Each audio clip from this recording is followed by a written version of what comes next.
welcome to Chalk and Challenge, where we dive into the realities of education across different communities.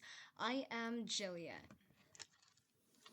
And I am Erica. Today we're shining a light on the unsung heroes of our education system rural educators. What's working, what's broken, and why it should matter to all of us. Exactly. So, to help us understand these challenges, we are enjoined by three incredible guests, all from San Isidro National High School in Island Garden City of Samo. We have Lara Cabahug, our rural educators, Bea Nalzaro, our student, and Rafael de la Cruz, our principal from the same school. Good afternoon. As a rural teacher, my daily challenges are numerous limited resources like outdated textbooks and poor technology often force me to get creative in my lessons. The isolation of living in a remote area means long, exhausting travel just to get to school. And sometimes the roads are difficult to navigate. I also face cultural languages barriers with my students, which can be tough to manage. Thank you. As for us students, we didn't have enough books and the classrooms were always overcrowded. The teachers tried their best, but it felt like we weren't getting the support we really needed. I couldn't keep up with other students who had more resources, and eventually I had to stop because it just felt like there was no way forward. If the school had more help, maybe things could have been different for me and others like me.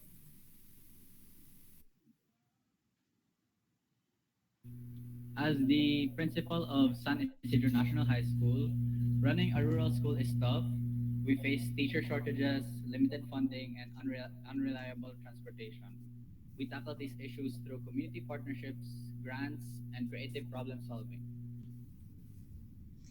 Okay, thank you so much for sharing your perspectives with us as students, as educators, as principal of a school in a rural area. Now, truly, it's really challenging, no? It's really challenging to be in such an area in which you have the lack of support. However, earlier, as Miss Kabahog mentioned, truly,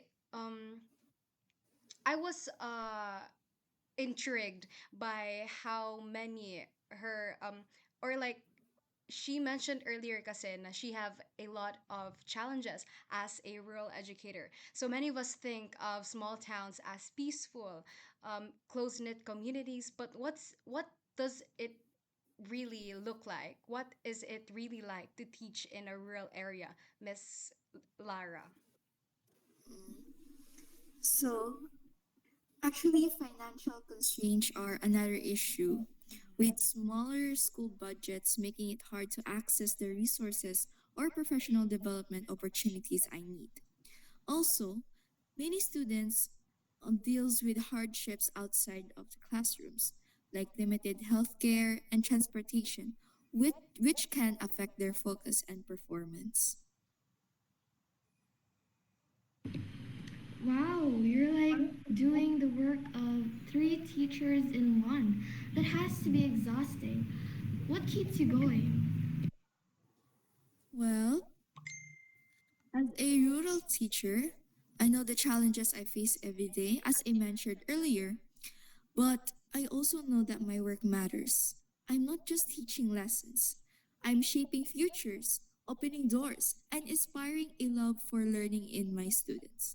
The impact I have goes far beyond the classroom. And even on the tough days, I remember myself that I'm making a difference. I know that I mean that I am more than just an educator. I'm a mentor and a role model for my students. The lessons I teach every day will stay with them for a lifetime. My creativity, dedication, and care are what set me apart. And while my efforts may not always be seen, I know they felt deeply. I'll keep pushing forward because I believe in the difference I'm making, and I know that one student at a time, I'm helping to change the world. Mhm. Thank you so much, Miss Kabahog. You're really someone who's very admirable. Your passion is something that amazes me the most. So, if you could change one thing about rural education as an educator, what would it be? So, I think they would like improve more in funding, technology access, and also to support other teachers in rural areas because it is not really a joke to teach in a remote area. So, yeah, funding for the school to improve more school supplies, technology access for students and also for teachers for the future learning system like research and such, or need of TV for presentation, and also for teacher support. They have to know what the teachers are experiencing, and it should be known to other schools as well, to real teachers that they should be supported in the system. Wow, I hear you, Lara. Thank you so much for sharing your experiences. Now let's hear from someone living student experience in a rural school. Bea, what's the biggest challenge you and your classmates face? For me, one of the biggest challenges we face is bad internet access. A lot of us don't have strong connections, so it's hard to finish online assignments or even use online resources. We also don't have many extracurricular activities like sports or clubs, which makes it harder to stay engaged and try new things. Another issue is that we don't have many advanced classes like AP or honors courses. This can make it tough because if you want to push yourself academically, and when it comes to college prep, there's not much help. We don't get much support with things like college applications or scholarships. I see. Thank you so much for that insight, Miss Elizabeth.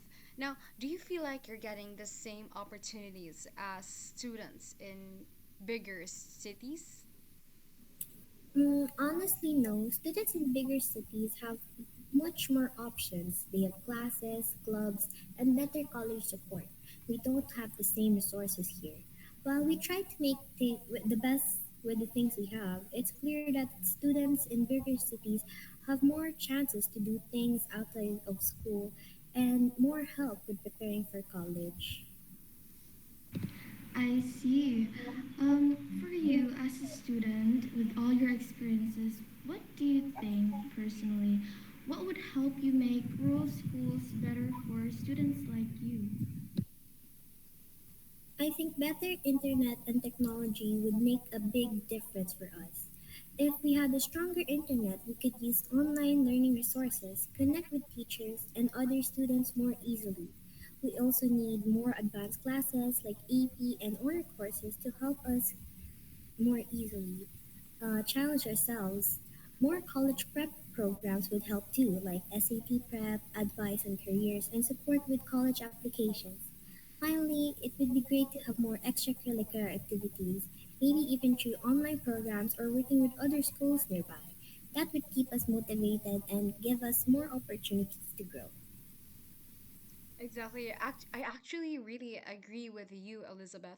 You know, personally, I really believe the saying of the infamous saying of Jose Rizal, ang kabataan ang pag-asa ng bayan. So it would be really unfair for those people like you, for those students in rural areas to be, unseen, to be overlooked. When in fact, it should not just be the urban students na yung magiging pag-asa ng bayan, but everyone, especially including you, rural students. Moving on, let's bring in someone who sees the big picture. Rafael de la Cruz, the principal of San Isidro National High School. What's the biggest struggle running a rural school? Running a rural school comes with its fair share of challenges. One of the biggest struggles is the shortage of teachers. Many qualified educators prefer to work in urban areas where salaries and benefits are often better, leaving us with vacancies that are difficult to fill. Also, funding is another major issue. We often don't have enough resources for textbooks, technology, or even basic classroom materials. Our infrastructure is aging, and repairs take time and money we always don't have. Attracting new teachers is also tough because rural areas may lack housing, transportation, or other essential services that make a job offer more appealing. That's really tough, Rafael. Well, how do you keep a school running when resources are so limited? We have to be resourceful to keep the school running. One approach is forming partnerships with the local community. Businesses, alumni, and even parents step in to help with funding, supplies, and volunteer work. We apply for grants whenever possible to secure additional resources, and our teachers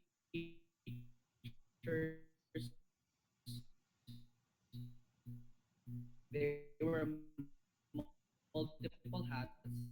Teaching different subjects, organizing extracurricular activities, education possible despite the limitations. I see. So if decision makers were we're listening right now, decision makers such as the LGUs in your area, or DepEd, or the government in general, what's one thing that you'd want them to change?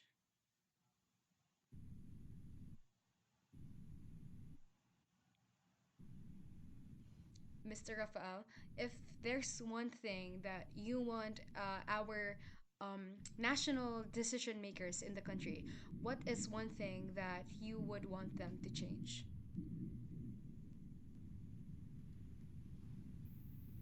If decision makers were listening right now, I would urge them to prioritize increased funding for rural schools. More financial support would allow us to hire and retain quality teachers, improve our infrastructure, and provide students with better learning materials. Offering incentives such as housing support or loan forgiveness could make rural teaching positions more attractive. Investing in rural schools isn't just about education, it's about giving every child, no matter where they live, a fair chance at success. Mhm. Hearing these stories, it's clear that rural educators, students, and administrators face serious struggles: limited funding, teacher shortages, outdated resources, and the challenge of keeping schools running with minimal support. Mhm. But despite these hardships, they continue to show incredible resilience, finding creative ways to teach, support one another, and push for a better future. Their dedication proves that education isn't just about resources, it's about the people who refuse to give up, even in the toughest conditions. Actually, I share the same sentiment with you, Erica.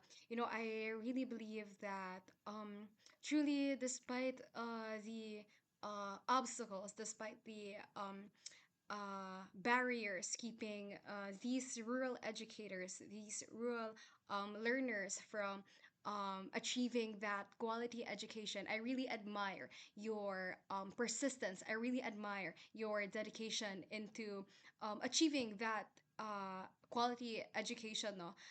So truly, this is to urge everyone. This isn't just their problem, it's everyone's problem. If rural students don't get a fair shot, we all lose out on potential doctors, teachers, and even leaders. So, for those who are watching this episode, what can you do? Support rural schools by advocating for better funding, donating supplies, or volunteering your time. Push for better policies that prioritize equal opportunities for all students, regardless of where they live. Most importantly, share this episode and start a conversation, because real change begins when more people recognize the challenges and take action to make a difference. So thank you so much, our esteemed guests, for being here tonight, for sharing your perspectives as rural educators and as a rural student. We really appreciate the insights that you've shared here today.